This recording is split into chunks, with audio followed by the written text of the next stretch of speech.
মুহাম্মদ সাল্লাল্লাহু আলাইহি ওয়াসাল্লাম বলছে দাড়ি রাখো, এরা কাটে। বলছে টাকনুর উপরে প্যান্ট বড়, এরা নিচে পড়ে। এখন নায়কেরা দাড়ি রাখে, এরা দাড়ি রাখে। আল্লাহ তাআলা বলছে হালাল খাও, এরা সবসময় হারামের প্রতি ঝুঁকে থাকে। ইসলাম যত কিছু আদেশ করছে, মুসলমানদের বর্তমানে কাজ হয়ে গেছে সবকিছুর বিরুদ্ধাচরণ করা।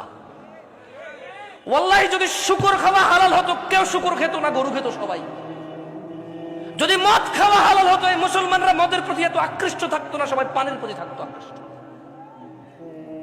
যদি সুদ আর ঘুষ খাওয়া হালাল হতো, তাহলে আজকের যে মুসলমান আমার চোখের সামনে আসি, আমার মনে হয় এরা কেউ সুদ আর ঘুষ খেত না।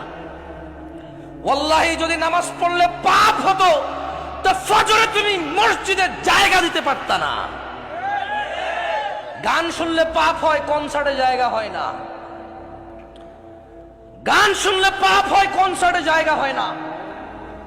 সিনেমা দেখলে পাপ হয়, ইন্টারনেটে মিলিয়ন বিলিয়ন্স ভিউ হয় ওইটার। বাবা মায়ের সাথে বেয়াদবি করলে পাপ হয়, কোন সন্তান তার বাপ মায়ের কথা শোনে না। একটা সামান্য মেম্বার, ইউনিয়ন মেম্বার, ও বেটা এখন 2 লাখ টাকা খরচ করলে হওয়া যায় কি? আগের যুগ আছে সম্মান হতো। আমি রাজনীতি বক্তব্য দিচ্ছি না, ফ্যাক্ট বলতেছি, নিজের উপরে নিয়েন না কেউ। আমি রাজনীতি বুঝি কম, তাই বলি না। আমার শত্রু বানায় শুধু শুধু নিজের শত্রু বাড়ায়েন না।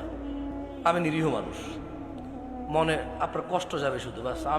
আমারও ইনশাল্লাহ কিছু করতে পারবেন না, আমিও পারবো না। আপনার যা করবে, যদি কিছু হয় ওটা আল্লাহর তাকদীরে আছে, আমার হবে, আপনার হইলে ওটা আল্লাহর তাকদীরে আছে, তাই হবে, বাস, দ্যাটস ইট। আমি ভয় পাই না তা না, এই জন্য আরো অনেক কন্ট্রোল করে বলতেছি। তো এই জন্য দেখবেন বাবা মায়ের অবহেলা। ওর যদি খালি ইউনিয়ন চেয়ারম্যানে বলে ওকে বলিস তো একটু দেখা করতে, ও লুঙ্গি কোনটা পড়বে এই টেনশনে পড়ে যাবে, যাইতে হবে রে। ওর বাপ মা ওকে ডেকে পাঠাইলেও বলো যে আসতেছি, বলে দিস পরে আসতেছি।